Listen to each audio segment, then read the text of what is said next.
Shakib Khan update দরদের আনুষ্ঠানিক প্রচারণা September মাস থেকে শুরু করার কথা থাকলেও দেশের চলমান বন্যাকবলিত মানুষদের দুর্দশার কথা ভেবে তাদের প্রতি সহমর্মিতা প্রকাশে দরদ সিনেমার প্রচারণা পেছানো হয়েছে। সকল সংকট শীঘ্রই কেটে গেলে ডিসেম্বর মাসেই রিলিজ দিতে পারে সাইকো থ্রিলার জনরার দরদ। অন্যদিকে বাংলাদেশসহ বিদেশেও তুফানি ঝড় তোলার পর আগামী সেপ্টেম্বর মাসে ওটিটি প্ল্যাটফর্ম চরকিতে রিলিজ হতে পারে ইন্ডাস্ট্রি টপ গ্রোসার তুফান। এখন পর্যন্ত তুফান এর কিছু ঐতিহাসিক রেকর্ড: 1. বাংলার সেরা ব্যবসাসফল সিনেমা। 2. ওয়ার্ল্ড ওয়াইড সর্বোচ্চ আয় করা বাংলা সিনেমা। 3.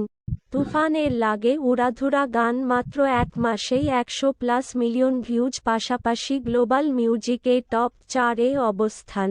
আরও একটি গান দুষ্টু কোকিল ও মাত্র এক মাসেই 100 মিলিয়ন ভিউজ অতিক্রম করেছে। দুটো গানই মাত্র এক চ্যানেলে, 2 চ্যানেল মিলিয়ে আরও আগেই 100 মিলিয়ন ভিউজ অতিক্রম করেছিল। 4. একদিনের সর্বোচ্চ আয় করা বাংলা সিনেমা। 5. এক সপ্তাহের সর্বোচ্চ আয় করা বাংলা সিনেমা। 6. সর্বোচ্চ ওপেনিং দেওয়া বাংলা সিনেমা। তুফান এর এক একটি রেকর্ড।